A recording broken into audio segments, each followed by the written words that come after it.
Wyoming, 1,883.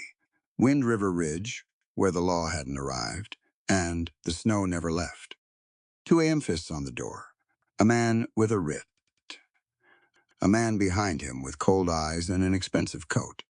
Custody of Maeve Linwood. Grounds, mental instability. Gideon Blackwood, 3 broken ribs. Fever barely gone, crossed the room and filled the doorway. Scar on his jaw. Nothing in his eyes but bedrock. Say what you came to say. Then we'll talk about what happens next. Behind him, Maeve understood this wasn't the cage she'd escaped. This was the kingdom she'd just won. 4 broken people. 1 ranch. What they built from the wreckage. Stay with me. The stagecoach hit a rock, and Maeve Linwood's teeth clacked together. Hard enough to hurt. She grabbed the leather strap above the window and held on. Outside, the Wyoming mountains rose up like something out of a fever dream, jagged and white-capped and enormous, nothing like the flat gray skyline she'd left behind in Chicago 3 days ago. 3 days of bad roads, cold nights, and a seatmate who smelled like pickled herring. 3 days of telling herself this was the right decision. It had to be. There was no going back. She shifted the canvas bag between her feet and felt the familiar weight of her sewing kit settle against her ankle. 12 needles, 4 spools of heavy thread, black, brown, gray, and 1 spool of deep red she'd packed on instinct. A pair of German steel scissors that had belonged to her mother. That was what she had. That and the clothes on her back, and a reply letter from someone named Gideon Blackwood, written in a hand so spare and economical, it told her more about the man than the words themselves. We have a working ranch. We need a woman who is not afraid of work. The winters are hard. If that suits you, come. No poetry, no promises, but no lies either. And that counted for something. The letter from her cousin Aldous had been full of poetry, full of warmth and concern, and carefully chosen words about how she needed rest, how the pressures of running the shop had worn her down, how the sanitarium in Elgin was really more of a retreat. She'd believed him for almost 2 full days before she'd overheard him talking to her uncle about the deed to her shop and the inheritance from her father that she'd been sitting on since she turned 23. She stopped thinking about Aldous. The stagecoach lurched around a bend, and the valley opened up below them, wide and pale gold where the snow hadn't yet covered the grass. A river cut through it, dark and fast. The Blackwood Ranch sat at the foot of the ridge. She could see it now. A cluster of buildings, smoke rising from 2 chimneys, a corral with horses moving slow circles in the cold. It looked real, solid, like something that had been standing there for years and meant to keep standing. The driver hauled back on the reins, and the whole rig groaned to a stop. End of the line, miss. This is as far as I go. Maeve climbed down before he could offer to help. Her legs were stiff, and her back ached, and the air hit her like a wall of cold water, sharp with pine, with something woodsy and clean underneath, with the smell of horse and frozen earth. She breathed it in. Her lungs weren't sure what to do with it. 3 men stood by the fence. She'd expected one. The letter had been signed by one. But there were 3 of them, all tall, all watching her with the particular stillness of men who'd learned not to waste movement. They were built like the mountains behind them, solid and weathered, and not especially interested in being impressive about it. The one in the middle stepped forward first. He had a scar that ran from his left temple down to his jaw, pale and old, the kind that had finished healing years ago, but never quite disappeared into the surrounding skin. His eyes were the color of winter sky, light gray and giving nothing away. Gideon Blackwood, he said. Not a question, just a statement of fact. Maeve Linwood. She kept her chin level. Your letter said the winters are hard, they are. Then we understand each other. Something moved across his face. Not a smile. But not nothing either. The man to his left was leaner, with sharp, dark eyes that had already moved from her face to her bags and back again. He wore his coat open despite the cold, like he was making a point about it. That's all you brought? He nodded at her canvas bag and the small trunk the driver was unloading. I travel light. You'll need more than light out here. He looked at Gideon. She's from the city, Jasper, Gideon said, quiet. I'm just observing. You're just talking. Gideon glanced back at Maeve. My brother Jasper. He handles the books and the trading. Jasper's eyes settled on her again. Measuring. I've dealt with city people before. They come out here thinking they know what hard work looks like because they've read about it. First, frost, and they're crying for the train. Maeve met his gaze and held it. I ran a shop by myself for 4 years. I kept the accounts, managed the suppliers, negotiated with wholesalers who tried to cheat me because I was a woman, and they thought that meant I couldn't count. I can count, Mr. Blackwood, and I don't cry at frost. Jasper's mouth twitched. We'll see. Yes, she said evenly. We will. The third man hadn't spoken yet. He stood slightly apart from his brothers, a little behind them, with the kind of quiet that felt deliberate rather than shy. He was the youngest. She guessed broader through the shoulders than Jasper, gentler in the face than Gideon. When she looked at him directly, he gave her a small nod, careful and sincere. Gideon said, Silas, the youngest. Silas stepped forward and reached for her trunk before she could. He handled it easily, the muscles in his forearms moving without strain, and he tilted his head slightly toward her. As he straightened a habit, she'd realize later, from the hearing loss on his left side. He heard better when he angled right. Thank you, she said. He nodded again. The driver climbed back onto the box, turned the stagecoach with practiced efficiency, and was gone down the mountain road before Maeve had fully registered that she was standing in Wyoming with 3 strangers and no way back until spring. She looked at the ranch. Up close, it was rougher than it had seemed from the road. The main cabin needed caulking between the logs. The roof of the smaller outbuilding was patched with wood that didn't quite match. The fence posts leaned at angles that were functional, but not pretty. It was the home of men who knew how to keep things working, but hadn't thought much about keeping them beautiful. She could see things to fix. She could also see things that worked, and she respected that more. Jasper moved up beside her. 2 weeks, he said conversationally, like he was stating something practical rather than cruel. That's what I give you. City women come out here with their good intentions and their soft hands, and by the 2nd week, they realize that good intentions don't keep the pipes from freezing. You'll be back on the first stagecoach after the thaw. He wasn't being mean. Exactly. He was being exact. Like a man who'd learned that false hope was more expensive than hard truth. Maeve looked down at her hands. They were soft compared to his, she supposed, smooth across the palms, with calluses only at the fingertip joints where the needle went in. The hands of a woman who'd worked every day of her adult life, but at a different kind of work. She looked up at him. Mr. Blackwood, she said, I left behind everything I owned because staying would have destroyed me. I came to a mountain I'd never seen to live with men. I'd never met because the alternative was a locked room, and someone else spending my father's money. She paused. I am not here because I thought it would be easy. I'm here because I needed somewhere real. Jasper said nothing. 2 weeks, she said. Fine. We'll revisit it then. She picked up her canvas bag and looked at Gideon. Where do I put my things? He studied her for a moment. Then he turned and walked toward the cabin, and she followed him, and the pine smoke wrapped around her like a hand at her back, steadying her forward. Behind her, she heard Silas fall into step, quiet and even. She didn't hear Jasper, but she knew he was watching. The wind came down off the ridge and cut straight through her coat. She didn't flinch. She had too much to prove and too little time to waste unflinching. Wind River, Wyoming, 1,883. She was here. She was staying. The first morning, Maeve woke before the sun. Not because she wanted to, because the cold got inside the cabin around 3 in the morning and sat on her chest until she opened her eyes.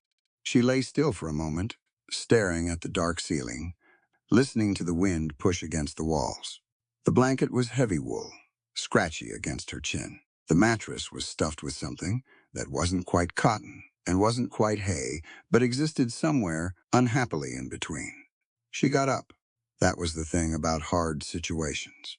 You could lie there, cataloging everything wrong with them, or you could get up and find out what the day needed from you. She pulled on her wool stockings, her skirt, her heaviest blouse, and the coat she'd bought at a trading post in Cheyenne, because the one she'd left Chicago in was built for Chicago winters, not this. Then she went to find the kitchen. The cabin had 4 rooms. The main room with the fireplace and the long table, a kitchen alcove with a wood stove and a hand pump at the sink, and 2 bedrooms, one where the brothers slept, and one, smaller, that they'd given to her without ceremony or comment. She'd appreciated the lack of ceremony. It felt like respect rather than indifference.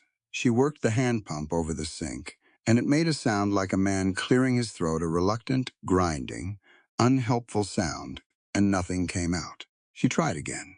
The handle moved, but the mechanism beneath it didn't catch. She could hear something loose in the housing, a rattle that shouldn't be there. She pumped harder, and the whole unit shuddered, and a thin trickle of water came out, and then stopped entirely. Maeve stood there a moment, hand still on the pump handle, and thought about what she knew about hand pumps. Not much. She knew about fabric. She knew which thread held tension, and which snapped under stress, and how to reinforce a seam so it lasted through years of use. She knew how to look at a broken thing and understand the logic of how it was built, work backwards from the damage to find where the failure started. She got down on her knees and looked at the base of the pump. The leather seal had cracked, dried out from the cold, probably, or just from age. She could see it clearly once. She was at the right angle, a split running along the inside edge where the suction was supposed to hold. She sat back on her heels. She could fix a seam. She was not sure she could fix a pump seal. She stood up, went to the door, and pulled it open. The cold outside was something else entirely. It came in a wall.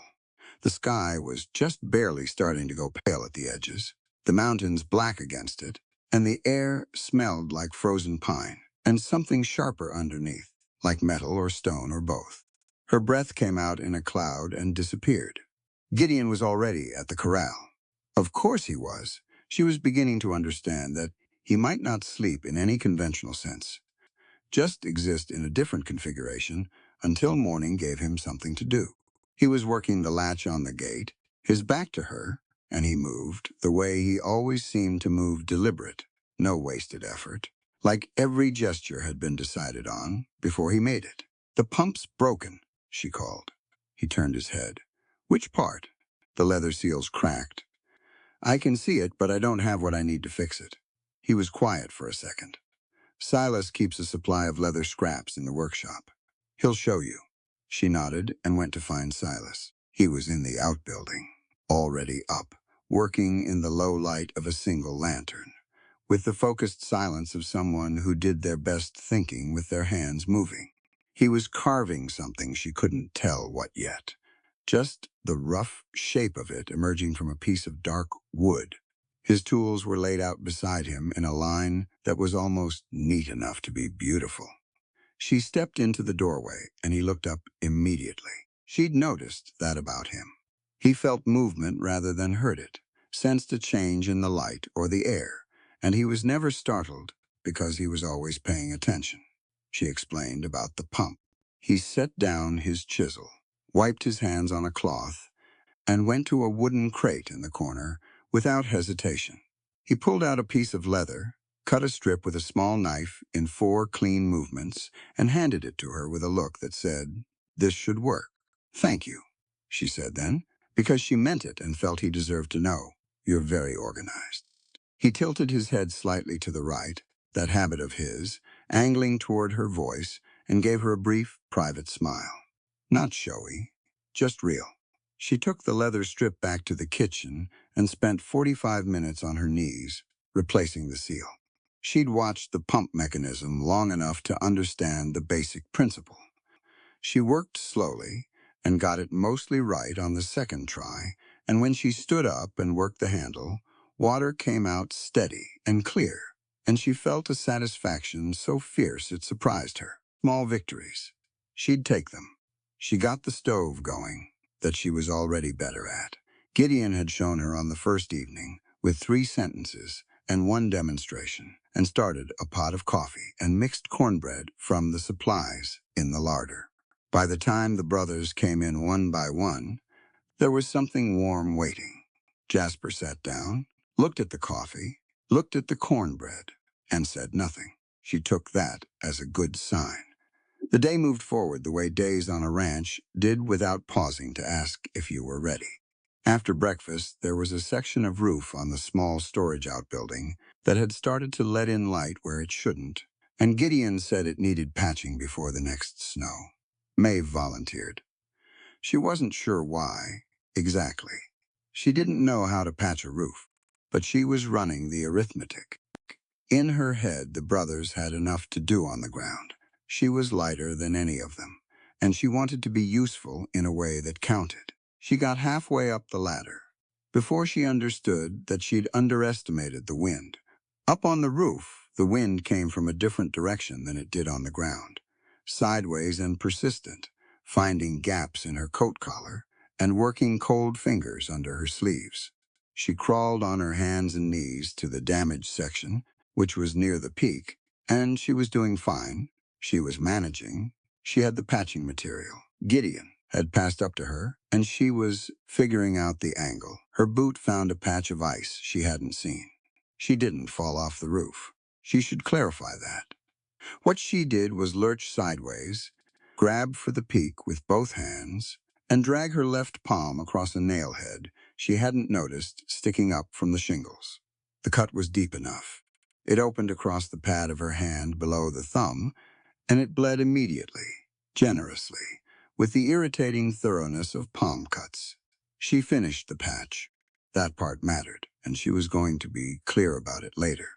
When she thought back on this day, she finished the patch first, pressing her wrapped hand against the shingles and working with her right.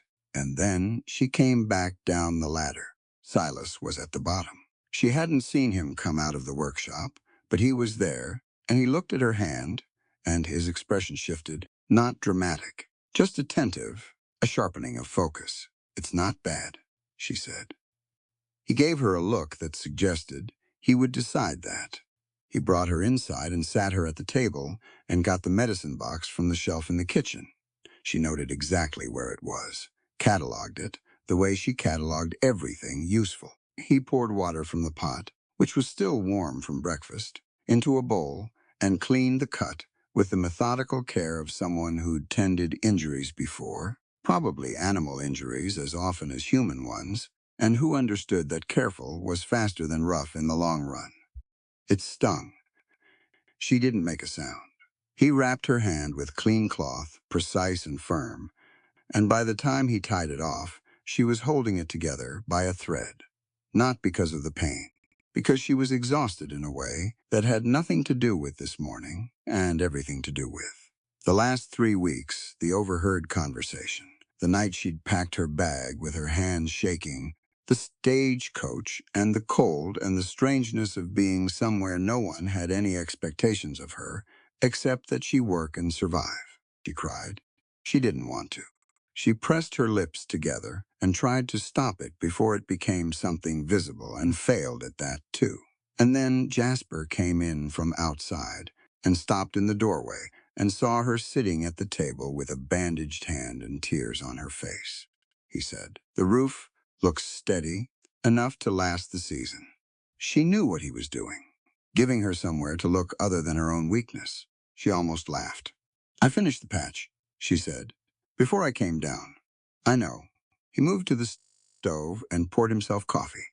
I watched. Silas, still standing beside her, said something then.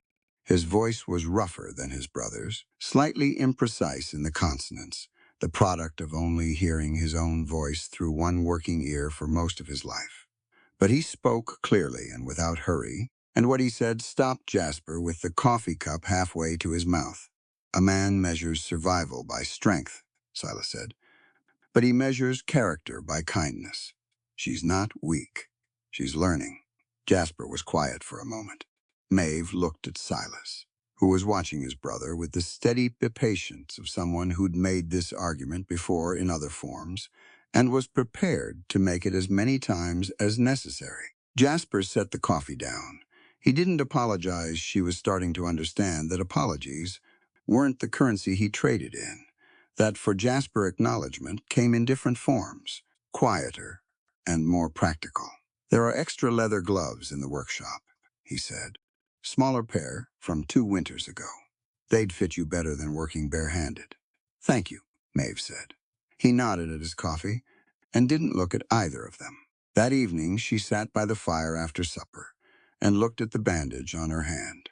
The cut would heal.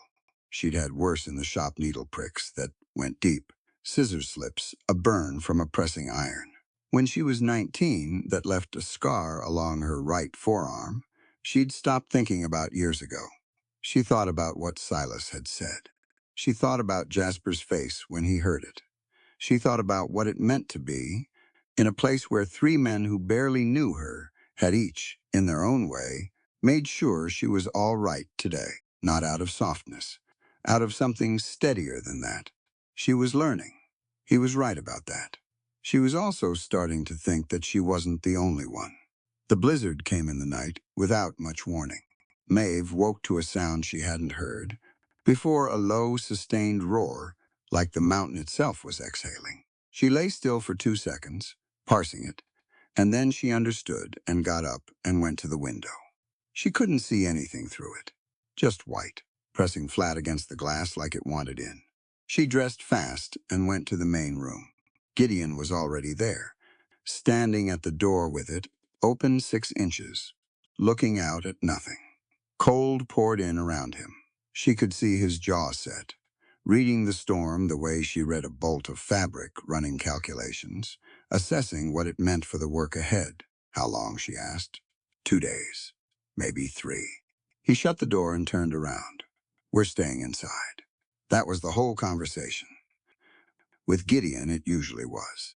By mid-morning, the drifts had climbed halfway up the door, and Silas had gone out through the side window of the workshop to check on the animals in the barn, which was connected by a covered passage that someone, years ago, had been smart enough to build. He came back with snow in his hair and reported in the brief, efficient way all 3 brothers communicated that the horses were fine and the barn would hold. Jasper spent the morning at the table with his ledger book spread open, running numbers with the focused irritability of a man who found more problems than solutions in the columns. Maeve sat across from him with her sewing kit and worked on mending a tear in one of Silas's work shirts, which she'd noticed snagged on a nail edge and mentioned she could fix. He'd handed it over without protest. The cabin was warm enough with the fire going steady. Tight quarters, though. She was learning the geography of the 3 brothers in close space. Gideon took the chair nearest the door, always like he needed to know the exit was accessible. Jasper expanded into whatever surface was available when he worked, papers and ledgers, spreading out like a tide. Silas stayed near the fire and was the least disruptive presence she'd ever shared a room with, which was remarkable given his size. It was Jasper who spoke first, without looking up from his ledger. You've been here 8 days. 9, she said. He flipped a page. 9. You're still here. You said 2 weeks. I know what I said. He made a notation. I'm adjusting my estimate. She pulled her thread through and made no comment about what that might mean. She was learning Jasper, too, that directness was his default and sarcasm was his defense mechanism, and that when he said something that could be read as a compliment, he preferred it if you didn't draw attention to it. The afternoon got quiet. Gideon disappeared into the back room and stayed there. Silas worked on a carving by the fire, the small wood shavings falling soft onto the hearthstone. Jasper eventually closed his ledger with the air of a man who'd run out of numbers to argue with. That was when Maeve noticed the chest. It sat in the corner between the fireplace and the far wall, half hidden by a stack of winter blankets someone had piled on top of it. Dark wood, banded with iron, clearly old. She'd registered it on the first day and filed it away as furniture.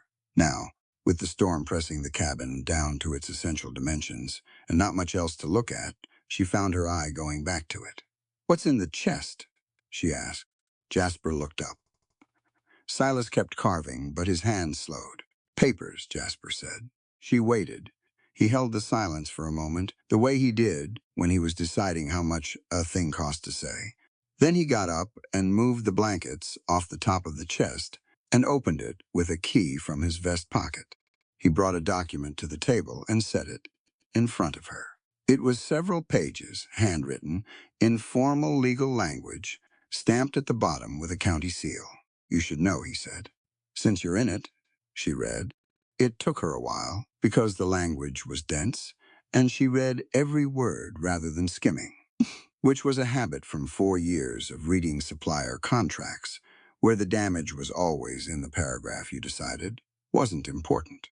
What the document said, stripped of its formal language, was this: the Blackwood Ranch, 240 acres, on the eastern slope of the Wind River Range, deeded to the brothers by their father, was subject to a contested land claim filed by a man named Rufus Sterling, operating as a land broker through an office in Cheyenne. Sterling's claim argued that the Blackwood brothers had failed to meet the terms of continuous family habitation established in the original deed, because there was no woman of the household as required by the older homestead provision their father had agreed to in 1871. Sterling had filed to have the property reclassified and purchased by his company at assessed value, which Jasper had noted in pencil in the margin was roughly a third of what the land was actually worth. Maeve looked up. Jasper was watching her. "He's been working this claim for 2 years," he said. "Found the provision in the original deed and decided to use it. Our father signed it without reading that paragraph closely enough. We didn't find it until Sterling's lawyer sent notice. That's why you placed the bride advertisement," she said. "Yes." She looked back at the document.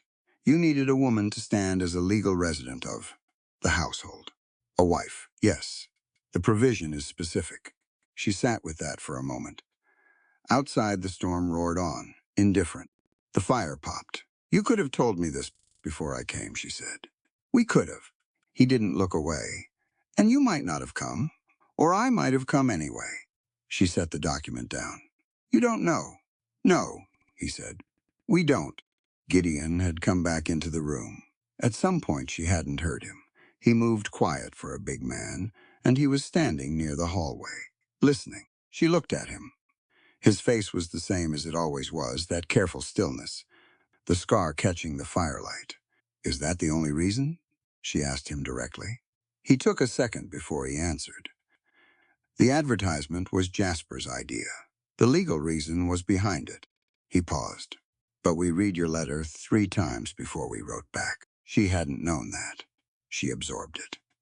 "What did my letter say that made you write back?" Gideon crossed his arms. "You said you weren't looking for a soft life. You said you wanted work that mattered.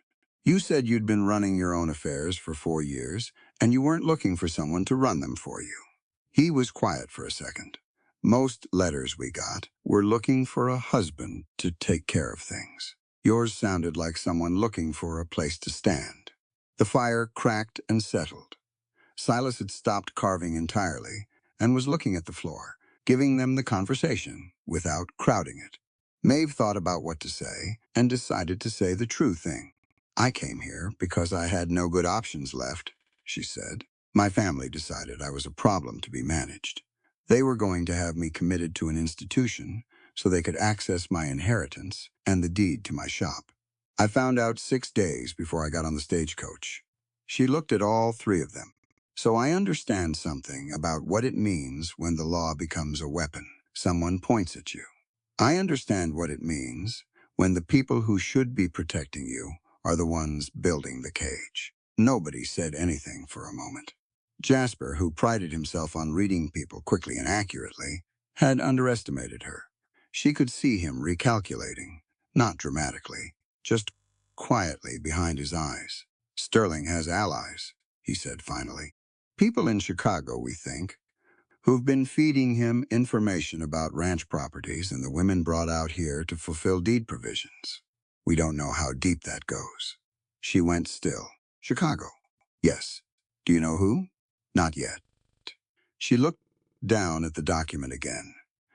The Sterling's name, the Cheyenne filing stamp, the cold language of property law wrapped around what was its core, a simple plan to take something from three men who'd worked their whole lives on it. She knew about simple plans dressed in complicated language. She'd lived inside one for 3 weeks in Chicago without realizing it. What do you need from me? She asked. Right now? Jasper gathered the papers back together. Your name on a secondary affidavit of residence. It doesn't require marriage. It just requires testimony that you live here as a member of the household. And long term? He looked at her steadily. That depends on how things develop. It was honest. She gave him credit for it. She spent the rest of that afternoon thinking about all three of them, while the storm hammered the walls, and the fire burned low, and got built up again, and the light changed from gray to dark outside the frost-thick windows. She thought about what the world had decided they were.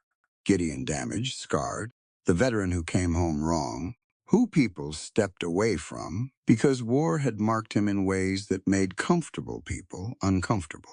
Jasper sharp-tongued, suspicious, the one who'd been cheated in the city and had come back harder for it, who people called cold because he'd learned that warmth had a price. Silas gentle, careful, the one who couldn't hear right, who people spoke around and over and dismissed as less than he was. She thought about the word her uncle had used for her, unstable. She thought about how easy it was to label someone when the label served your purposes, how the label didn't have to be true to do its damage. It just had to stick long enough. She looked at Gideon by the door and Jasper at the table, and Silas by the fire, and she thought, every cage looks different from the outside. From the inside, they're all the same size. She picked up her sewing again. I'll sign the affidavit, she said, and I'll stay through the winter. After that, we'll see where we are. Jasper nodded, precise and minimal. Gideon said nothing, but his shoulders dropped half an inch, which she was beginning to understand was the equivalent of a long exhale. Silas looked over at her from the fire with that quiet, measuring attention of his, and then he went back to his carving, and the small sounds of the wood shavings falling on the hearthstone were oddly peaceful, like a clock ticking in a room where time had decided to slow down and let you catch your breath. Outside, the blizzard kept coming. Inside, the four of them sat together in the warmth and didn't talk much, and that was all right. Some understandings didn't need words to hold their shape. The thermometer outside the kitchen window read 4 degrees above zero on Monday morning. By Wednesday, it had dropped below zero and stayed there. Maeve stood at the window with her coffee and looked at the world, which had gone white and absolute and merciless. The horses in the corral moved slowly, conserving heat. The pine trees at the ridgeline were stiff and dark against a sky, the color of old pewter. The air itself looked solid. She turned from the window and went to find her sewing kit. She'd been watching the brothers work in the cold for 2 weeks now, and she'd been thinking about what she saw. Gideon's coat was heavy canvas, adequate for a mild winter, not adequate for this. The collar sat wrong and left a gap at the back of his neck, where the wind found him every time he turned his head. Jasper's sleeves were a 1/4 inch too short. She'd noticed him pulling them down habitually, a gesture so automatic, he probably didn't know he did it anymore. Silas had a good coat, heavier than his brother's, but the lining had separated from the shell along the left shoulder, and she'd seen him shift his weight against the cold every time wind hit that side. None of these things were complaints. The brothers didn't complain. That was precisely the problem. She got the coats while they were at breakfast and brought them to the table and began her assessment. Jasper looked at his coat in her hands and then at her. I'm going to fix them, she said, before anyone goes out today. They're functional, he said. Functional isn't the same as warm. She turned his coat over and showed him the sleeve. You're losing heat here and here. In Chicago, I made winter coats for people who worked outdoors. I know what fails. She set it down and picked up Gideon's. This collar needs a panel sewn in to close the gap. It'll take me an hour, maybe less. Gideon looked at the collar. He'd known about the gap, she could tell. He'd just decided it was the cost of working outside in winter. All right, he said. She worked through the morning. She cut panels from a piece of heavy wool she'd found in the storage chest. Dark gray, dense weave, good insulation value, and reinforced the existing material with a double-stitched seam along every stress point. She rebuilt Jasper's sleeves with an extension cuff that folded back when he didn't need it, and unfolded to cover his wrists when he did. She relined Silas's shoulder with a piece of flannel she'd bought in Cheyenne on the way through, thinking she might need it for something. She had needed it for exactly this. When she was done with the linings, she fitted each coat on its owner to check the result. Jasper stood still while she worked around him, which cost him something. She could see it in the set of his jaw, a man who endured being fussed over by bracing himself against it. She moved quickly and didn't make it precious. Gideon was different. He stood at the table's edge while she fit the new collar panel, and she had to reach around his shoulders to pin the seam from both sides, which put her close enough to feel the warmth off him and see the old scar up close the way it had healed, the texture of it, the way it pulled slightly at the corner of his jaw when he set his teeth. She didn't look at it the way people usually looked at it. She just looked at the seam knowest ate it. She didn't know exactly how she knew, but she did. Hold still, she said. I am still. You're breathing loud. It's moving the fabric. He paused, and then quietly he laughed. It was a short sound and rusty, like something he didn't use often, and it surprised them both. She got the panel pinned and stepped back, and he put the coat on over his shirt, and she checked the collar from behind. It lay flat. The gap was gone. She pressed the seam with her thumb and felt it hold solid under the wool. That'll do, she said. He ran his hand along the back of his own collar, feeling the difference. Yes, he said, it will. The next Thursday, the timber buyer came. His name was Calhoun. He came on a sled with two other men to purchase the winter-cut timber the brothers had stacked at the edge of the lower pasture, a transaction that happened twice each winter and kept the ranch solvent through the lean months. He was a big man with a beard that hadn't been trimmed since autumn, and the manner of someone accustomed to dealing with people who needed what he had to offer. Maeve stayed out of it initially. This was ranch business, and she knew her place in it, for now, which was to learn more than she spoke. She was in the workshop doorway when it happened.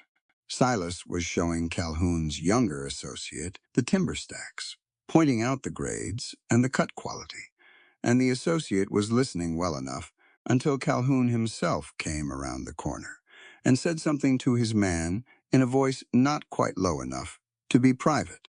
Don't bother getting too detailed with him. He's the deaf one. Half of what you say goes straight past him. The associate glanced at Silas and back at his boss and said nothing. Silas had his back partially turned. He may or may not have caught it. His expression didn't change. Maeve set down the piece of harness leather she'd been holding. She walked over to Calhoun at a normal pace, not rushed, not aggressive, and she stopped in front of him and looked him in the eye. He was taller than her by a foot, and he had the automatic confidence of a man who'd never had his expertise questioned by someone who looked like her. She let him have 1 second of that. Mr. Calhoun, she said. Silas Blackwood cut, graded, and stacked every piece of timber in that row. He did it faster than two men working together could have, and to a standard that'll satisfy any mill buyer in the territory. She kept her voice level and clear. He is not missing intelligence. You are missing the ears to hear it and the eyes to see it. The man standing in front of you knows more about timber quality than anyone on this property, and if you want to do business here, you'll conduct yourself accordingly. Calhoun stared at her. Jasper had come around the side of the building at some point during this. He stood with his arms crossed and his expression perfectly neutral, which she'd learned was what Jasper looked like when he was watching something he approved of but wasn't going to say so out loud. Calhoun looked from her to Jasper. "Who is this woman?" "She's the one talking to you," Jasper said. A beat of silence. The cold air between them was very still. Calhoun looked back at Maeve and then, because he was a businessman first and a proud man second, he made the calculation and let the pride go. "No offense intended," he said. Not warmly, but genuinely enough. "Then none taken," she said. "Silas will finish walking you through the grades." She went back to the workshop doorway and picked up the harness leather, and her hands were completely steady. Later, after Calhoun's sled had gone, and the timber transaction was done a fair price, Jasper told her afterward, possibly slightly better than last year, Silas found her in the kitchen. She was starting supper.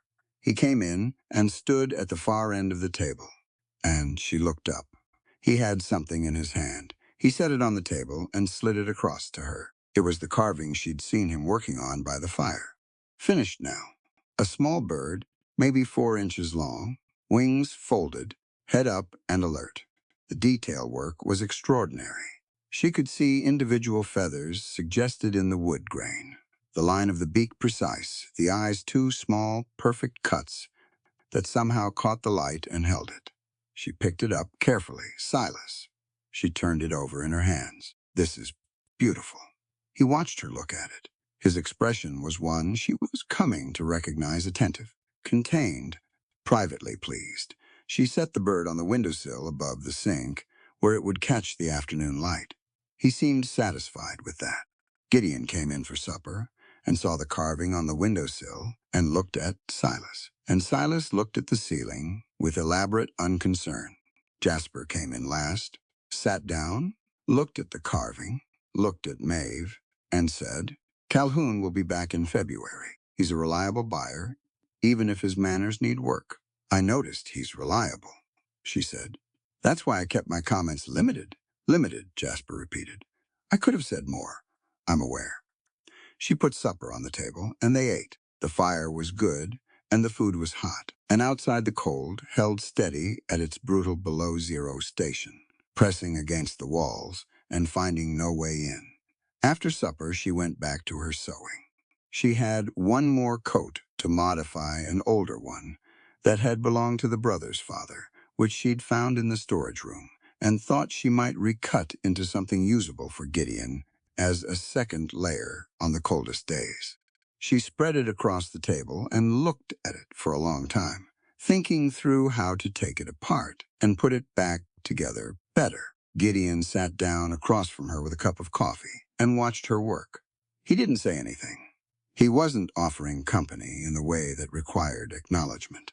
He was just there, the way he was at the corral in the mornings, present and quiet, and not making it mean more than it was. She worked the seam ripper along the lining and let the companionable silence sit. "Why do you do that?" he asked, after a while. "Do what?" "Learn everything." "The pump?" "The roof. The coats." He turned his coffee cup in his hands. "You came here to be a wife, not a repair operation." She thought about that for a moment. "I came here to be useful," she said. "A wife, a repair operation, those are just words for the same thing. You do what the situation needs." She pulled the lining free and held it up to the lamp. "And I like knowing how things work. I like understanding why they fail so I can fix them before they do." He was quiet again. The fire spoke for a while. "That's practical," he said finally. "I'm a practical person." He nodded slowly, like he was filing that away next to other things he'd already figured out and found correct. Outside, the temperature dropped another 2 degrees. Inside, the lamp burned steady, and her needle went in and out of the heavy fabric and made small sounds of industry in the warm room. And Gideon sat across from her and drank his coffee, and the old coat slowly became something new. The horse's name was Cannon, and he had never fully trusted anyone. Gideon knew this. He'd worked with Cannon for 2 winters, understood the animal's particular brand of suspicion, and had developed a system for its slow approach, no sudden movements, always let the horse see your hands. The system worked. It had worked for 2 years. What Gideon hadn't accounted for was the rabbit. It came out of the snowbank, fast and low, shooting across the paddock in a brown blur. And Cannon went sideways in the same instant with the pure reflexive panic of a prey animal that has decided the world is ending. Gideon was halfway through bridling him and had one hand on the leather and no purchase anywhere else. And when Cannon went left, Gideon went up and then came down onto frozen ground with his right side taking the full weight of the fall. He heard something go wrong before he felt it. The feeling came a second later, sharp and total, wrapping his whole right side in a grip that made breathing a negotiation. He lay still for a moment, taking inventory. His arm moved. His legs moved. His head was clear. The ribs on his right side were not right. He got up, anyway, because the alternative was lying in the snow, and that wasn't happening. Silas found him at the barn door, holding himself carefully upright against the frame. Silas took one look, came under his shoulder without being asked, and walked him to the cabin. He didn't say anything. He didn't make it dramatic. He just put himself where Gideon needed support and moved them forward. Maeve was at the table with her ledger notes. She'd started keeping a separate record of household inventory, which Jasper had initially objected to, and then quietly started consulting. And she stood up when she saw them come in. "What happened?" she said. Not a question. She was already crossing the room. "Ribs?" Silas said. She pulled a chair out, and Gideon lowered himself into it with the stiff care of a man trying not to show how much anything costs him. She crouched down in front of him. "I need to check them," she said. "I know you'd rather I didn't. Go ahead." She unbuttoned his shirt with efficient hands, no hesitation, and pressed carefully along his right side, watching his face rather than her fingers. He went still and kept his expression level, but she saw where the pain spiked 2 ribs, maybe 3, in the lower section. The skin was already starting to show color, a bruise working its way up from the surface. "I can't be sure without a doctor whether they're cracked or broken," she said. "But it doesn't change the treatment much either way. You need to rest, and you need to breathe through it, even when breathing hurts. Because if you start taking shallow breaths, you'll get fluid in the lungs." He looked at her. "I'm serious about the breathing," she said. "It seems like the wrong thing to do. It's not. Short breaths feel safer. They're not." "I've had broken ribs before," he said. "Then you know I'm right." He did. He put his shirt back on slowly and didn't ask for help with the buttons, which she'd expected, so she'd already moved to the stove to start heating water for a compress. The fever started that evening. Not high at first. She checked with the back of her hand at his forehead and his neck and thought it might be no more than the body's standard response to trauma. She'd seen it before. Her father had broken his collarbone when she was 12 and run a low fever for 2 days that passed without incident. By the following morning, it had climbed. She had Silas move Gideon to the main room, closer to the fire, and set up a sickbed there, from spare bedding, and the extra mattress from storage. Gideon didn't argue about the move, which told her more than anything he could have said about how he actually felt. His face in fever was different from his face awake and guarded, younger. The scar on his jaw stood out more against the hectic color in his skin. He drifted in and out, mostly in, mostly present, but with periods where his eyes went somewhere else, and he said things in a low voice that weren't for anyone in the room. She'd worked around men with what came back from the war. She'd had 2 customers in Chicago, veterans, who came in for alterations, and sometimes stood in the doorway of her shop for a long moment before they could walk through it. She'd learned quickly that what they needed from her was the same thing they needed from the doorway: patience. A quiet acknowledgement that the distance they needed to cross was real, and that crossing it was their work to do, and her job was simply to be on the other side when they got there. So she stayed close, and she was quiet, and she let the fever do its work without making it mean more than it was. Jasper spelled her during the days. He sat with Gideon, with a book open in his lap, and handled the problem the way he handled all problems methodically, without sentiment, doing each necessary thing at the correct time. He changed the compresses. He got water into Gideon when Gideon was lucid enough to drink. He kept his face even and his voice steady, and if the sight of his older brother lying sick on a pallet cost him something, he didn't put it anywhere that Maeve could see. Silas was in and out constantly. He brought firewood without being asked. He kept the animals fed and the barn functional, and the water supply running, moving through his outdoor work faster than usual, like he wanted to reduce the time he was away from the cabin. When he came in from outside, he always checked on Gideon, first just a look, just confirming the situation hadn't changed, and then he went about the rest of his business. Maeve slept in the chair beside the pallet. She tried once to sleep in her own room, on the second night, and lay awake for an hour, listening to the distance between her and the main room, and then got up and went back. She could manage on the chair. She'd managed on less. By the third day, the fever was working toward its peak, and Gideon was harder to reach. He surfaced less often, and when he did, he was disoriented for a moment before he found himself. She gave him willow bark tea, which the ranch kept in the medicine supplies, and kept the compresses cool, and talked to him when he was close enough to the surface to hear her. Not about anything important.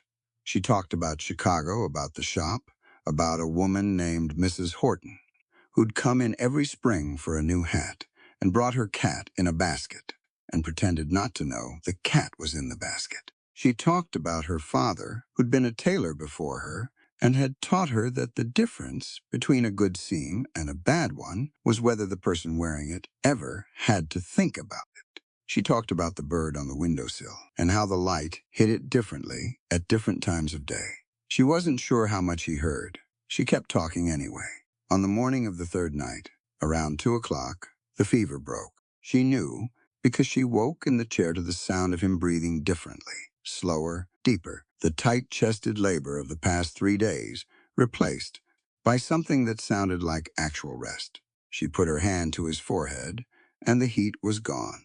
The skin was damp and cool, and his color was coming back to its normal range. She sat back in the chair and closed her eyes for a moment. She was very tired. The particular tiredness that comes not from physical work, but from sustained attention, from keeping yourself alert and ready through long stretches, when the thing you're watching for might happen at any moment. Her neck ached from the chair, and her eyes burned, and she could feel every one of the 3 nights stacked up in her shoulders. She was almost asleep again when the pounding started. It came without warning, hard and fast, and it was loud enough that it reached into whatever half-sleep she'd started to fall into and dragged her out of it completely. She was on her feet before fully processed what the sound was. Someone was at the door, not knocking, pounding, fists on wood, rhythmic and deliberate, the kind that meant authority. She heard Jasper's door open and his boots on the floor. She heard Silas already moving. He must have felt the vibration or been awake already. And then she heard a voice from outside, carrying through the wall, not quite intelligible, but with the cadence of official announcement. Jasper appeared in the main room, half-dressed, lamp in hand. He looked at Gideon, who had come partially awake at the noise and was trying to understand where he was. Then Jasper looked at Maeve. She shook her head slightly. He's all right. Fever broke. Don't let him try to get up. And Jasper nodded and went to the door. He opened it 6 inches. The cold came in immediately, and with it the light of 2 lanterns and 2 men on the porch. One she didn't recognize, broad, with a sheriff's star on his coat. His face set in the professional blankness of a man delivering something unpleasant. The other she did recognize, though she'd never met him. She recognized him from the description in Jasper's margin notes on the legal document, from the kind of presence he carried, expensive coat, lawyer's bearing, the particular self-satisfaction of a man who believes the paperwork is already working in his favor. Rufus Sterling. He stood slightly behind the sheriff, which was the right position for a man who wanted the law to be his instrument. And he was looking past Jasper into the cabin with the focused interest of someone checking an inventory. The sheriff spoke. "We have a guardianship writ issued by Cook County, Illinois, authorizing the transfer of custody of one Maeve Linwood, believed to be residing at this property. Additionally, we have notice of intent to assess this property under territorial land claim number." Gideon's voice came from behind her. "Who's there?" It wasn't loud. It was the voice of a man with broken ribs and 3 days of fever behind him, which meant it cost him something just to make the words, but it was clear, and it was present, and it filled the room. Maeve turned. He was sitting up on the pallet, both hands braced at his sides, jaw set hard against whatever that movement had done to his ribs. His eyes were fully alert.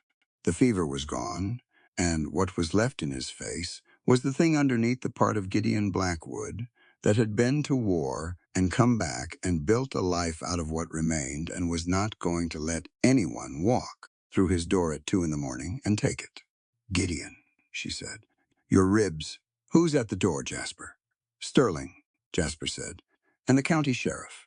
Gideon got up. She watched him do it. It took him longer than it should have, and the breath he took at the top was controlled in the way that meant controlled against pain. He found his footing and crossed the room with deliberate steps and positioned himself at the door beside Jasper, and his full height and the set of his shoulders did what they were meant to do. Sterling looked at him, and something moved behind the man's eyes. Recalculation. The sheriff, to his credit, didn't step back. The fire popped in the hearth. The wind came in cold around the doorframe. Maeve stood in the middle of the room, and she looked at Gideon standing between her and the night, ribs broken, fever barely 12 hours gone, and she thought very clearly, this is not a man who protects things because he was told to.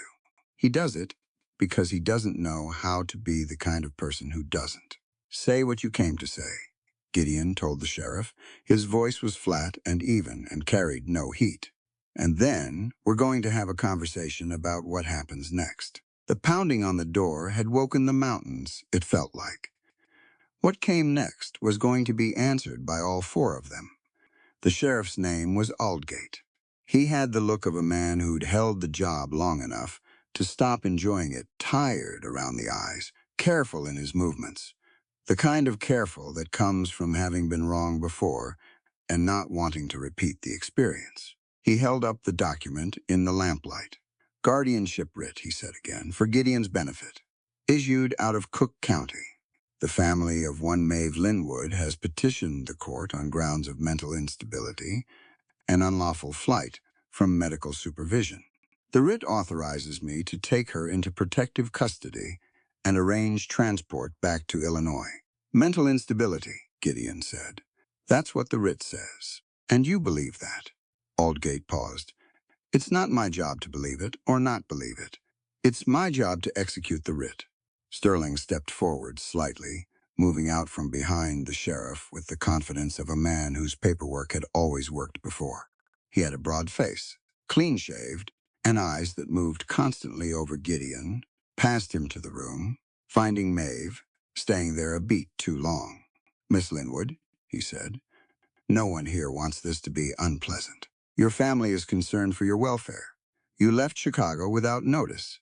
Without—" "She's not Miss Linwood," Jasper said. Sterling looked at him. Jasper's voice was exactly the same as it always was. Level, precise, with the flatness of a man who'd made the calculation before he opened his mouth and was simply reporting the result. "Her name, her legal name, is Maeve of the household Blackwood. She has been resident on this property for the past 31 days under that designation." Sterling's expression didn't change, but his eyes sharpened. "That designation has no legal standing, without documentation of household membership," Jasper said, "which exists. She signed an affidavit of residence 3 weeks ago, witnessed by Silas Blackwood, and countersigned by a notary in Lander when I made the supply run." He looked at the sheriff. "I can show you the document," Aldgate said. "Show me." Jasper went to the chest and came back with the affidavit and handed it to the sheriff, who held it up to his lamp and read it with the methodical attention of a man who knew what he was looking for. Sterling moved to look over the sheriff's shoulder. His jaw tightened. Affidavit of residence isn't equivalent to marriage, Sterling said. The guardianship writ supersedes a residency claim. She's still subject to her family's. Her family's what? Gideon said. It came out quiet. Everything Gideon said came out quiet, which Maeve had noticed meant the opposite of what quiet usually meant. Quiet with Gideon was not the absence of force. It was force that had been contained so long it had compressed into something very dense. He was standing in the doorway with his arms at his sides and his weight distributed evenly, and the lamplight from outside caught the scar on his jaw and the winter in his eyes. And Sterling stopped talking mid-sentence. Gideon looked at the sheriff, not at Sterling. Sterling was not worth looking at directly. Not yet. I want to be clear about something, Gideon said. In the East, you can use money to turn a sane woman into a lunatic on paper so you can take her property. You can file documents and pay judges and call it medicine. I've seen what institutions do to people who are inconvenient to someone with resources. He paused. But in this territory, a person's dignity is decided by themselves, not by their relatives, not by a writ from a county 3,000 miles away, not by a man who stands to profit from her removal. He held Aldgate's gaze. She is a free woman, and she is a person of this household. That is what we are telling you. The fire behind him cracked and sent up a small spray of sparks. Aldgate was quiet for a moment. He looked at the affidavit again. He looked at Maeve. "Ma'am," he said, "are you here of your own will?" "Yes," she said, "completely." "Are you in any distress?" "I was, before I came here." She kept her voice steady. "I'm not now." Aldgate folded the affidavit and held it. He looked at Sterling. Sterling's face had gone through several configurations in the past 2 minutes and had arrived at controlled anger, which he was wearing better than most men would have. "Sheriff, the writ. The writ applies to a woman under guardianship," Aldgate said. "Guardianship in this territory requires the subject to be unmarried, without property, and without a legal household claim.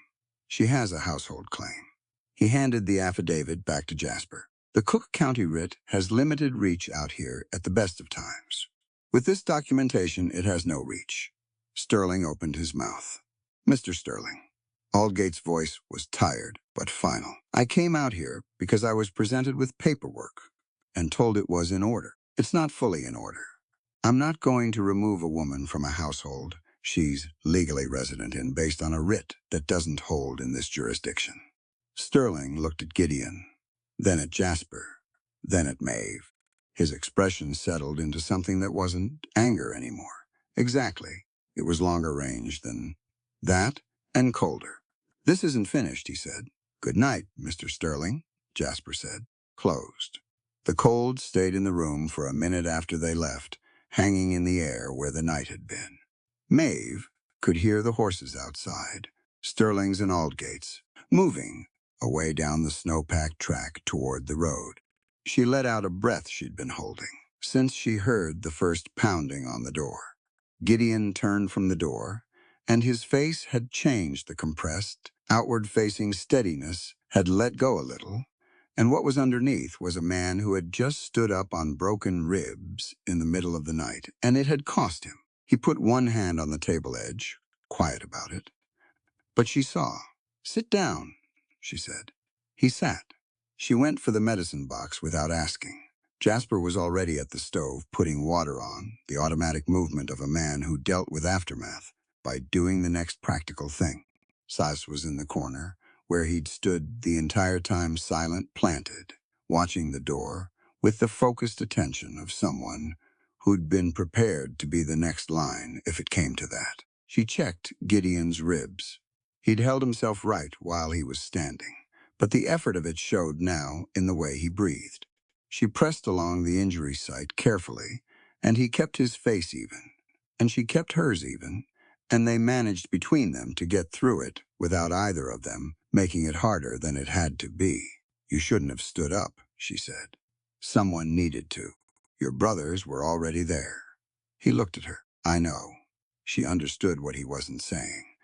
That there are moments when a man needs to stand between something and the people he considers his to protect. Not because the others can't handle it. Because leaving it to them when you can still stand is something you don't come back from easily in your own estimation of yourself. She'd seen that in her father, too, and she'd stopped arguing with it as a quality in men.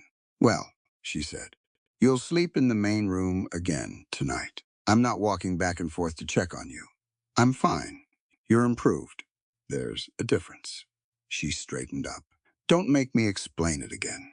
The corner of his mouth moved. No, ma'am. Jasper brought 2 cups of coffee to the table and sat down across from his brother. He didn't say anything for a moment. He wrapped both hands around his cup and looked at the surface of the coffee and thought something through. The affidavit buys us time, he said. But Sterling knows it's not the full protection.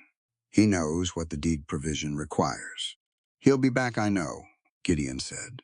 The only thing that fully closes it is marriage. Jasper looked up.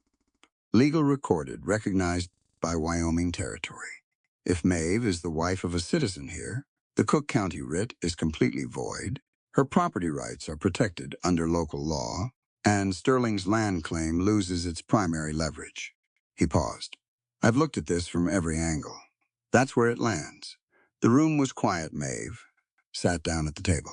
She folded her hands on the wood in front of her and looked at them and thought clearly and without panic, which was a skill she'd developed in Chicago when everything was falling, and she'd needed to think anyway.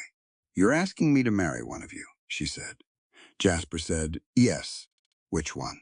Jasper and Gideon looked at each other. Something passed between them, old and wordless, the communication of men who'd lived in close quarters, long enough that some things didn't need language. We haven't decided, Jasper said. We thought that should involve you. Silas had come to the table and stood at the end of it. She looked at all 3 of them, Gideon, with the fever still pale on his skin and the old war in his eyes.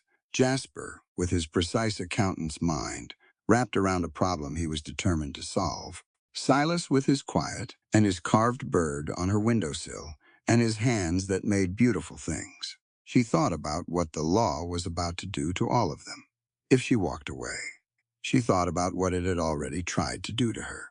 She thought about 31 days in this cabin, about a pump she'd fixed on her knees in the cold, about a roof she'd patched with a cut hand, about a coat collar she'd sewn shut, while a man tried not to breathe too loud, about 3 people who had, in their separate and very different ways, made room for her in a life that hadn't had room for anyone new in a long time. She thought about Calhoun looking past Silas like he wasn't worth addressing. She thought about Jasper's face when she'd held her ground against him. She thought about Gideon getting up from a sickbed on broken ribs to stand in a doorway at 2 in the morning because she was on the other side of it. It's not just a legal arrangement, she said, if I do this. No, Gideon said. It's not. I'm not a woman who does things halfway. If I'm part of this household, I'm part of it. The work, the decisions, the problems. She looked at each of them in turn, and I expect to be treated accordingly. You've been treated accordingly for the past month, Jasper said. She acknowledged that then nothing changes except the paperwork. And your protection, he said, which becomes considerably more solid. She was quiet for a moment. Then she said, who would sign the certificate? Jasper looked at Gideon. Gideon looked at Maeve, direct and undecorated. The way he did everything. It should be your choice. She looked back at him and she thought about the conversation she'd tried to have with him while his fever was up, and she wasn't sure how much he'd heard. About the shop, about her father, about Mrs. Horton's cat, about the seam you make so well that the person wearing it never has to think about it. Let me sleep on it, she said. We have until Sterling comes back. He'll move fast, Jasper said. A week, maybe 2. Then I'll have an answer in the morning. She stood up. Gideon, lie down. Silas, thank you for staying close tonight. She looked at Jasper. The affidavit was good thinking. It was preparation, he said. I prepared it before you signed it, in case something like this happened. I know. She picked up the lamp from the table. That's what I mean. She went to her room and sat on the edge of her bed in the dark for a while, without lighting the lamp, listening to the fire and the wind and the sounds of three men settling back into the cabin after a crisis had come through it and not taken anything. She was a free woman in a cabin in Wyoming at 2:30 in the morning, with a decision to make that had no wrong answer and no easy one. She lay back on the scratchy mattress and looked at the dark ceiling, and for the first time in months she was not afraid of what came next. Whatever it was, she was going to walk into it on her own feet. She was asleep inside 10 minutes. She told them in the morning. Gideon was at the table with his coffee, moving carefully but upright, which she'd stopped arguing with. Jasper was at the stove. Silas came in from the barn with cold air on his coat and snow on his boots, and stopped when he saw her face. She didn't make a speech of it. "Gideon," she said, "if you're willing." He set his cup down. "I'm willing," he said. Jasper turned from the stove. She looked at him, and he gave her a nod that was small and precise, and carried more weight than it appeared to. Silas looked at Gideon, and then at Maeve, and the expression on his face was the same one he'd had when he slid the carved bird across the table, toward her, privately pleased, carefully contained. "All right," she said. "Then we need a preacher." Jasper had already thought about this. He'd thought about most things before anyone else got to them. Reverend Coles comes through on his circuit every 6 weeks. He was here 3 weeks ago, which means he's due again within a month. But we can't wait a month. He paused. "There's a man in Lander named Whitfield. He's not strictly ordained by any church I know of, but he's been performing legal marriages in the territory for 11 years, and every one of them has held up in court. Send for him," Maeve said. Jasper sent the message with the boy who carried mail between the outlying ranches and the town, and Whitfield arrived 4 days later on a gray mule with a Bible under one arm and a ledger of marriages under the other, both items looking equally worn. He was a small man, 70-ish, with a white beard and the unflappable patience of someone who'd seen everything and decided most of it was fine. He came in, accepted coffee, looked at the four of them, and said, "Which two?" "These two," Jasper said, and gestured at Gideon and Maeve. Whitfield looked at Gideon and then at Maeve, with the direct assessment of a man confirming what he needed to confirm. "You're both here of your own accord?" "Yes," Gideon said. "Yes," Maeve said. "Good." He opened his ledger to a fresh page. "Let's get the details down first." It was not a romantic beginning. She appreciated that.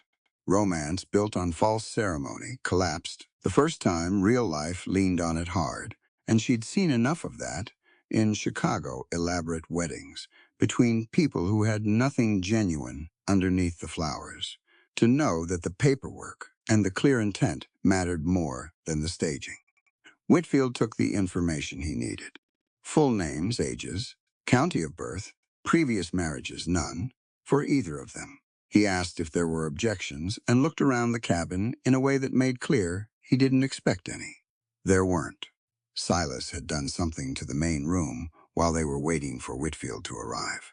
She'd noticed it this morning and not commented on it.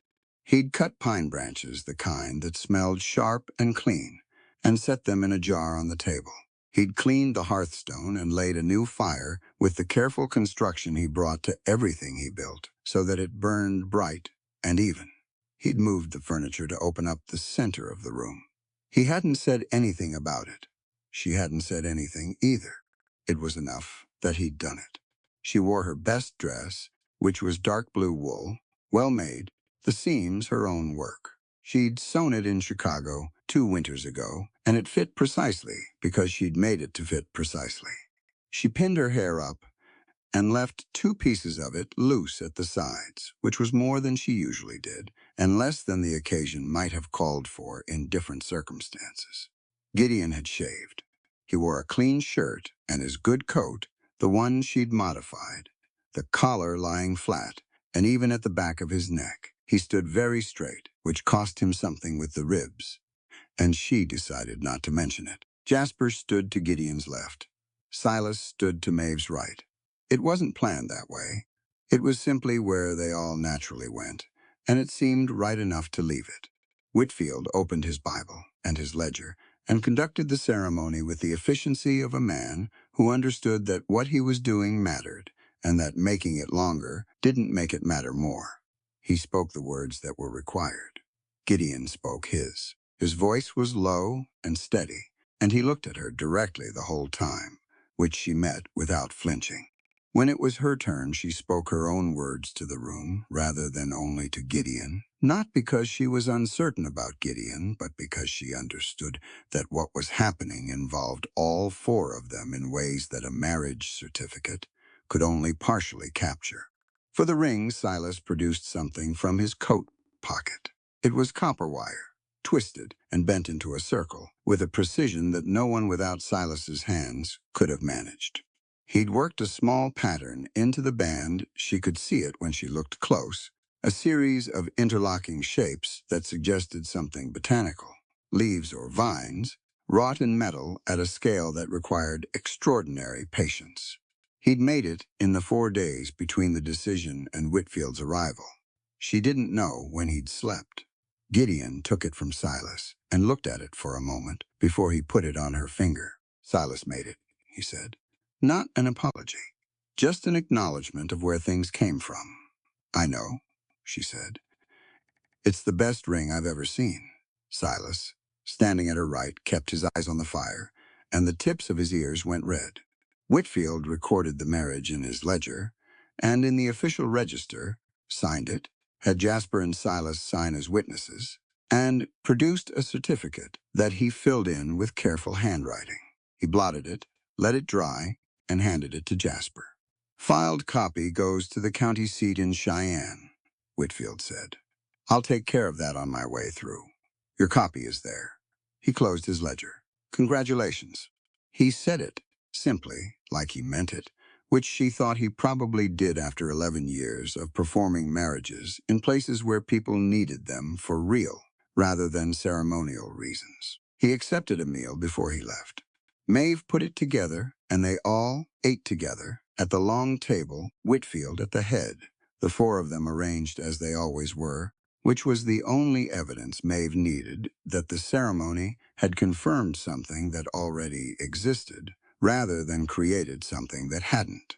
After Whitfield left, Jasper took the certificate and the copies and put them in the iron chest with the affidavit and the deed documentation.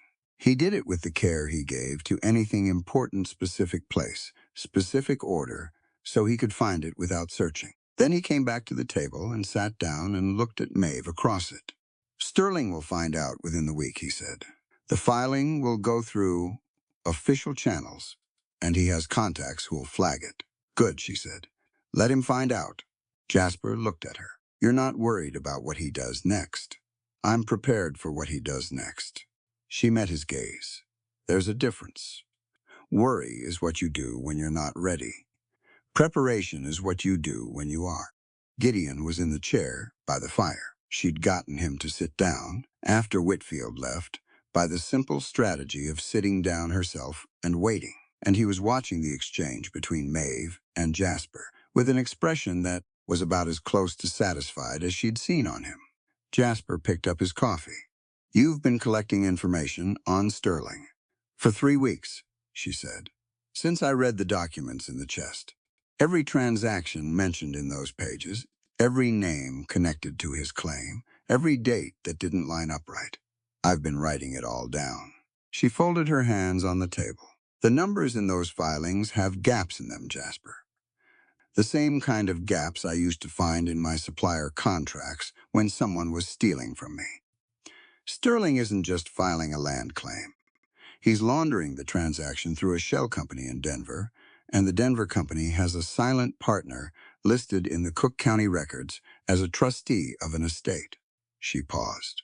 "My family's estate management company, the same one that's managing my inheritance, while I'm supposed to be in an institution." The room was quiet. Jasper stared at her. "You found that," he said. "I found the thread of it. You'd need to pull it properly to prove it. He was silent. For a moment, the specific silence of a man revising his understanding of a situation upward from where he'd set it. You should have told me this sooner, he said. I wasn't sure enough sooner.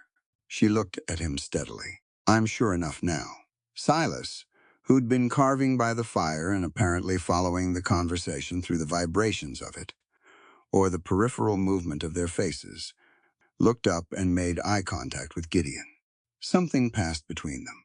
Then Silas looked at Maeve with an expression that was direct and clear and communicated, without words, that he had revised his estimate of her somewhere around the time she'd spoken to Calhoun and hadn't stopped revising it since. Gideon said, "From the fire? We should have known she was doing this," Jasper said. "Yes," should have asked. "Yes. Lesson learned," Gideon said, without any particular inflection. Maeve looked at both of them. I wasn't keeping it from you. I was making sure I was right before I said it out loud. I don't hand people half-finished information and call it useful. That's a good policy, Jasper said. I've had it for years. He nodded. The nod was small, but it carried something, the particular acknowledgement that comes from one precise person recognizing precision in another. Outside, the Wyoming afternoon was pale and cold, and the mountains held their position against the sky, as they had for 1,000 years before this cabin existed, and would for 1,000 after. Inside, the fire was good, and the certificate was in the iron chest, and the copper ring sat on Maeve's finger and caught the light when she moved her hand. She looked at the three of them, the man who was now her husband by law, and the two men who were something adjacent to that, and had been since before the ceremony made anything official, and she understood, with the clarity she reserved for things that were genuinely true, that she had not lost anything by coming here. She had walked out of a cage in Chicago and found, at the end of 3,000 miles of bad road and cold weather, something she hadn't known she was looking for. She wasn't sure what to call it yet. She knew what it felt like. It felt like standing on solid ground. All right, she stood up. Someone help me with supper. We have work to do in the morning. Silas was already at the stove before she finished the sentence. Supper was quiet in the way that the cabin sometimes got quiet, not empty, just full of things that didn't need to be said out loud yet. Whitfield's mule had been gone for 3 hours. The certificate was in the iron chest. The copper ring sat on Maeve's finger, and she was aware of it the way you're aware of a new weight that fits better than you expected. They ate. They cleaned up. Silas fed the fire until it was generous and high, and the light it threw across the room was amber and warm, and made the log walls look like something out of a painting of a place people actually wanted to be. Jasper poured 4 small measures of whiskey from a bottle he kept on the high shelf for occasions. He set them on the table without ceremony. The occasion warrants it, he said. Nobody argued. They drank. The whiskey was good, not fancy, just honest, with a burn that settled into warmth and stayed there. Maeve held the cup in both hands and looked at the three of them across the table and understood that the ceremony this afternoon had shifted something in the room. Not created it, shifted it. Like furniture moved 2 inches, the room is the same room, but you relate to it differently. Gideon was across from her, his ribs still making themselves known, but his color good, his eyes clear and present. Jasper sat to her left, one arm on the table, relaxed in the particular way he got when he'd solved the problem he'd been working on and allowed himself to stop working on it. Silas was, at the end, the firelight full on his face, turning his carving over in his hands without really looking at it. The whiskey worked its way through the room and loosened the edges of things. It was Jasper who moved first. He stood and came around the table, slowly, and there was nothing in his expression that was casual. This was Jasper, who didn't do anything without deciding to do it. He stopped a foot from her and looked down at her with that sharp, considering gaze, and then his mouth curved into something that was challenge and want in equal measure. Are you sure, Maeve? His voice was low. The question had layers in it. Do you really think you can handle us all? She looked up at him. The fire cracked behind them. Silas had come to his feet. She felt him. Before she saw him, he moved to stand behind her, and his hands found her waist, careful and warm, and he bent close to her ear. His voice was rough-edged and quiet, the way it always was. "Handle us all?" she breathed. She looked at Jasper's face, close now, his eyes intent on hers. She felt Silas's steadiness at her back, the solid reality of him, the gentleness that was always there underneath the quiet. She turned her head and found Gideon. He had crossed the room without sound. He stood before her, and he looked at her, the way he always looked at things he considered worth protecting fully, without apology, like he'd made the decision and wasn't revisiting it. "Answer us, little queen." His voice was the quietest of the three, that dense, compressed quiet. "Can you handle us all?" She held his gaze for a long moment. Then she raised her chin and she smiled. And it was not a soft smile. It was the smile of a woman who left Chicago on her own terms and fixed a pump on her knees in the cold and stood in front of Calhoun and said what needed saying and signed her name to a document that changed her life and meant every word of it. "I won't just handle you," she said. "I claim you." What followed was not a fairy tale. It was better than that it was real. Gideon was fierce in the way that men who've held themselves back for a long time are fierce when they finally stop holding. He was careful with her, too. Careful in the specific way of a man who understood that care was not the opposite of desire. His hands on her face were large and warm, and he looked at her like he was making sure she was still choosing, right up until the moment she made it abundantly clear that she was. Jasper was exactly what she'd suspected, demanding and exacting and entirely focused, like he brought the same precision to this that he brought to his ledger columns, except that the numbers here were warmth and breath and the sound she made when he figured out what she wanted before she said it. Silas was gentle, not tentative. There was nothing uncertain about him, but gentle the way strong things are gentle when they know their own strength. He touched her like she was something worth taking time with, and he watched her face with that steady attention of his, reading her the way he read the world, through everything but sound.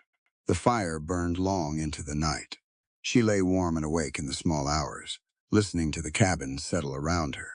The wind was up outside, but it was the ordinary wind now, not the storm. She could hear breathing, slow and deep, from the men around her. She looked at the ceiling. She'd come to Wyoming with a sewing kit and a letter signed in a spare hand and the desperate arithmetic of a woman with no good options. She'd found 3 men who were damaged in ways that mapped, almost exactly, onto the damage that had been done to her by war, by betrayal, by a world that decided what you were and stamped it on your forehead and dared you to argue. She'd argued. So, had they in their own ways, for years before she arrived. She thought about what 4 damaged people could build together if they stopped pretending the damage wasn't there and just built around it. The way you build a solid structure around a flaw in the timber, acknowledge it, account for it, make it part of the design. The copper ring on her finger caught the last of the firelight. She closed her eyes. Outside, Wyoming held its cold and its dark and its enormous silence. And inside the cabin, on the eastern slope of the Wind River Range, 4 people who had each been told they were too broken to deserve what they wanted slept soundly and did not dream about leaving. The courthouse in Cheyenne was 3 stories of territorial ambition, built in brick and mortar, that wanted very much to say, civilization has arrived to anyone who looked at it from the street. Maeve looked at it from the street and thought about what was inside it, and went in anyway. The trial date had been set 6 weeks after Sterling filed his amended complaint. He'd moved fast after the marriage certificate appeared in the county records faster than Jasper had predicted, which told them Sterling had been more prepared for this contingency than they'd hoped. The amended complaint dropped the guardianship angle entirely and pivoted to the land claim, arguing fraudulent deed misrepresentation and failure to maintain continuous habitation under the 1,871 provision with the marriage certificate itself challenged as an arrangement of convenience rather than a legitimate union. He wasn't wrong that it had been arranged. He was wrong about what it was. They came into Cheyenne 2 days before the hearing. Maeve and Jasper, and Gideon in the wagon, Silas riding alongside on the gray horse because he didn't like being enclosed on long trips, and no one asked him to be. They took rooms at a boarding house on the main street run by a woman named Mrs. Pace, who charged fair rates and asked no questions and brought hot coffee at 6 in the morning, which Maeve considered the mark of good character. The lawyer was a man called Reeves.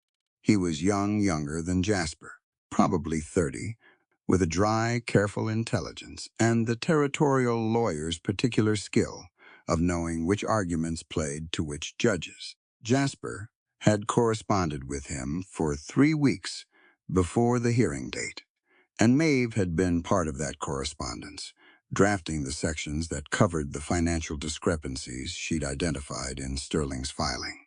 The night before the hearing, the three of them sat with Reeves at the boarding house table and went through it one more time. Maeve set her notebook open in the center of the table. The core of Sterling's land claim rests on the argument that the Blackwood deed was in violation, she said. But the violation he's citing requires continuous failure, meaning the deed terms were never met. I found corruptence in Sterling's own filing that references a payment made to a county recorder in 1879 to suppress a residency verification. She turned the notebook to face Reeves. That payment appears in the Denver company's ledger as a consulting fee. The consulting firm listed doesn't exist. I checked. Reeves looked at the notebook. Where did you get this? Sterling's lawyer attached it as supporting evidence in the original claim. He included more than he meant to. She turned to the next page. The Denver company's silent partner, the one I connected to my family's estate trustee in Chicago, withdrew $14,000 from a joint account 2 weeks after Sterling filed the amended claim. That's the fee for a successful acquisition, paid in advance. Reeves was quiet for a moment. You're describing a coordinated fraud scheme, he said. Yes, Maeve said. I'm describing it because that's what it is. Jasper said. Can you use it? With the right judge? Yes. Reeves turned the notebook back toward Maeve. Can I keep this tonight? I made a copy, she said. That one's yours. Reeves looked at Jasper, then at Maeve, then back at his documents with the expression of a man who had just realized the case was considerably stronger than he'd been told. The hearing took most of the following morning. Sterling arrived with 2 lawyers, which told Maeve his confidence had slipped since the marriage filing. Confident men didn't need 2 lawyers. His expression when he saw her sitting at the opposite table, with Reeves and Jasper, was controlled but not quite flat, and she held his gaze for a moment before she looked away. She didn't need him to be afraid of her. She needed the court to have the evidence. Reeves presented it methodically. The deed documentation, the marriage certificate, the affidavit of residence, and then the financial records, the payment to the county recorder, the Denver company, the withdrawn fee. He spoke without drama, and the evidence spoke for itself, which was how Maeve had always understood good arguments worked. You didn't perform them. You built them.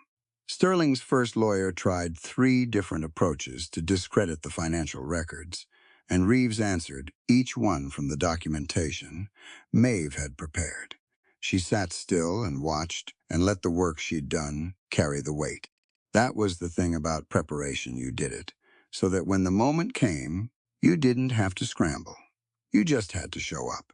The judge was a gray-haired man named Harcastle, who listened to everything without expression and asked 2 questions, both of them pointed, both of them directed at Sterling's lawyers. When he had the answers he wanted, he called a recess of 20 minutes. He came back and read his ruling from the bench without preamble. The land claim was dismissed. The deed was confirmed in the Blackwood name. The financial evidence was referred to the Territorial Attorney General for further investigation. Sterling and his legal team were assessed court costs. Sterling stood very still when the gavel came down. Maeve watched him. She didn't feel triumphant. Exactly. She felt the particular satisfaction of a seam that holds quiet and solid and earned. Outside the courthouse, the winter light was thin and cold, and Gideon was waiting on the steps, having stood through the whole proceeding at the back of the room, because the gallery benches were too close together for a man with healing ribs. He looked at Jasper's face when they came through the door and read the result in it. He put his hand briefly on Maeve's shoulder, just for a moment. "Well done," he said. "We did it," she said. "Not I." He looked at her steadily. "Yes, we did." Silas was with the horses. He saw them come down the steps and read them too, the way they were walking, the set of their shoulders, and he nodded once, firm and satisfied, and that was the celebration. They started home. 5 years changed a ranch, the way 5 years changes most living things gradually, and then all at once when you look at it. The Blackwood Ranch in the spring of 1888 was not the same place Maeve had stepped off a stagecoach into in the autumn of 1883. The cabin had been extended twice a proper kitchen alcove first, then a second story with 2 more rooms built by Silas over one winter, the joints so clean and true that Jasper had walked through the finished space twice in silence before saying "good work" and meaning it extravagantly for him. The corral was larger. The barn had a new roof. There were 2 outbuildings that hadn't existed before, one for woodworking, one for storage, and a kitchen garden that Maeve had planted in the second spring and expanded every year since. There were also children, 2 of them, at present. A girl of 3 named Clara, who had Maeve's dark hair and Silas's patience and an opinion about everything, and a boy of 18 months named Eli, who had not yet developed opinions beyond food and outside, but was working on it with considerable energy. On a Tuesday afternoon in late April, Maeve stood on the porch of the extended cabin and watched the 3 men of her household work in the lower field in the long Wyoming light. Silas was at the woodworking shed with Clara beside him, showing her how to hold a small piece of timber steady while he drew a line across it with a marking tool. Clara was focused in the way children are focused when they feel trusted with something real. Her small hands held the wood, and she didn't move, and Silas nodded approval without making a fuss of it, which was exactly right. Jasper was at the fence line with the ranch's account book open on a fence post, going over the spring figures with the young man they'd hired the previous autumn, a boy from town named Peter, who'd needed work and turned out to have a good head for numbers and better sense than most men twice his age.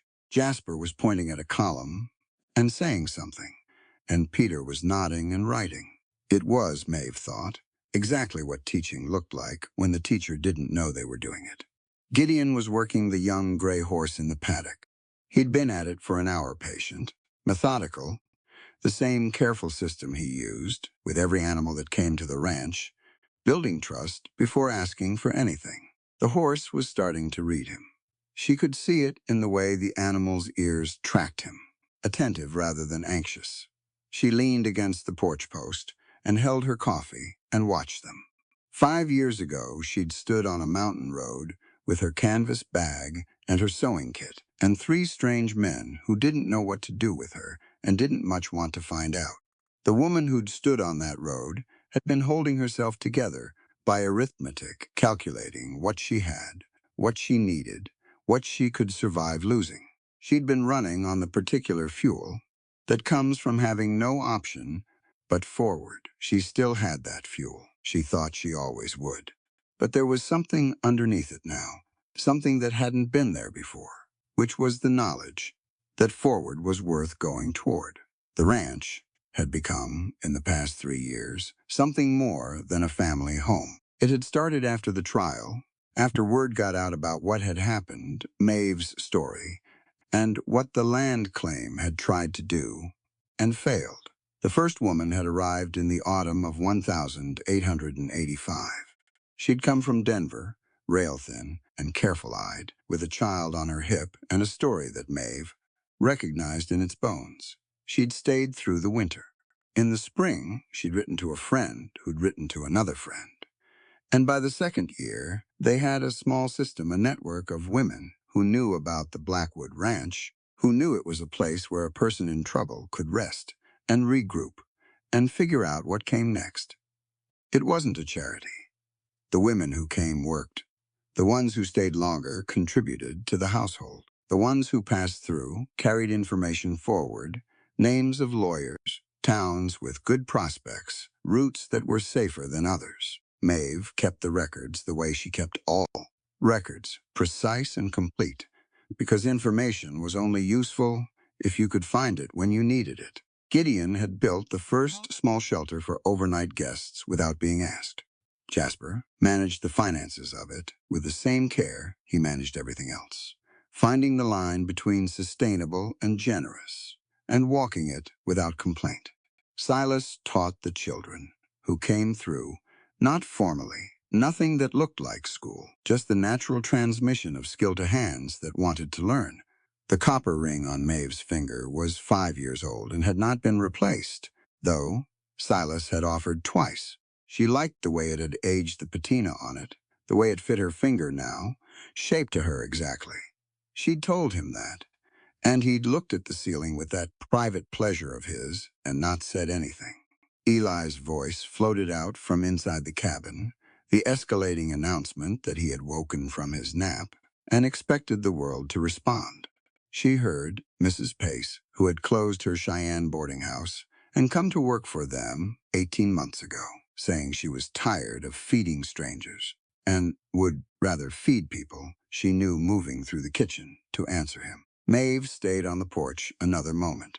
She looked at the mountains.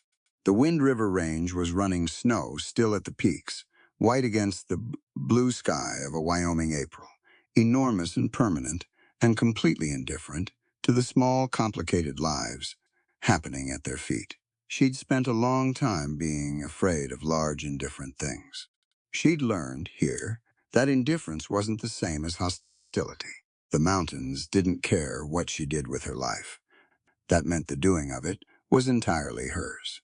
She thought about the question Jasper's voice, low and challenging in the firelit cabin on her wedding night. Do you really think you can handle us all?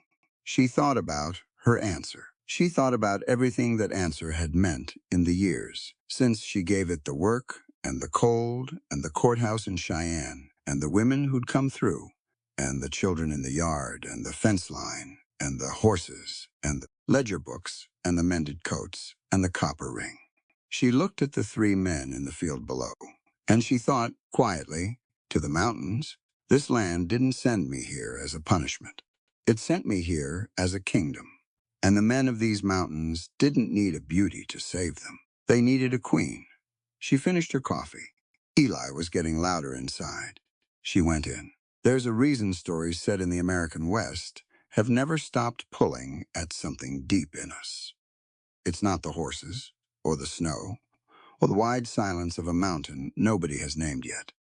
It's the question underneath all of it. What are you made of when everything that was holding you up is gone? Maeve Linwood didn't come to Wind River looking for love. She came because she had run out of safe ground and needed somewhere real to stand.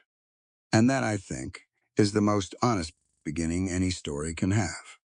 Not the fairy tale opening, not the chosen hero, stepping into destiny, just a woman on a stagecoach with a sewing kit, and no good options, doing the arithmetic of survival and deciding that forward was the only direction left. What she found at the Blackwood Ranch wasn't rescue. That matters. Gideon didn't save her. Jasper didn't fix her. Silas didn't complete her. What they offered was something rarer and harder to write. They offered her a place where the work was real, the honesty was constant, and nobody needed her to be smaller than she was. She had to earn her footing, same as they did. The pump, the roof, the courthouse in Cheyenne. Every one of those was Maeve proving something not to the Blackwood brothers, but to herself. That the version of her that Chicago tried to lock away was, in fact, the most valuable thing about her. And the brothers. We talk a lot in storytelling about damaged men, about what war and betrayal and the particular cruelties of a world that decides what you're worth and stamps it on your forehead will do to a person. Gideon with his scar and his compressed silences. Jasper with his sharp edges and his ledger column mind that had learned to keep people at a calculable distance. Silas, overlooked and underestimated, carving extraordinary things in the dark with hands nobody thought to notice. These are not men who were waiting for a woman to heal them. They were already surviving. What they were missing was someone who saw the surviving and called it by its right name, not damage, but character. Not broken, but shaped. That's the thing this story is really about. Underneath the Wyoming cold and the legal documents and the firelit cabin. It's about the difference between the cage someone builds around you and the ground you choose to stand on. It's about how the labels that are meant to diminish us unstable, deaf, scarred, difficult are almost always just descriptions of strength that made someone else uncomfortable. It's about what four people can construct together when they stop pretending their damage isn't there and start building around it. Honestly, the way you build around a flaw in the timber, acknowledge it, account for it, make it part of the design. There's a line near the end that I keep coming back to. Maeve stands on the porch 5 years later, watching the men she loves work in the long Wyoming light, and she thinks, this land didn't send me here as a punishment. It sent me here as a kingdom. That line took a woman who arrived with nothing and ends with everything, not because the world finally decided to be kind to her, but because she decided, on a stagecoach in the middle of nowhere, that she was going to be the kind of person who built kingdoms out of hard ground. If you take one thing from this story, let it be that. The circumstances that feel most like exile are sometimes just the long route to somewhere you were always supposed to be. The work is hard. The winters are brutal. But the ground, once you earn it, is yours. This is Wind River. This is what it means to claim something. This story is a work of fiction written for entertainment purposes. All characters, events, and situations are entirely imaginary and not intended to represent any real persons or historical accounts.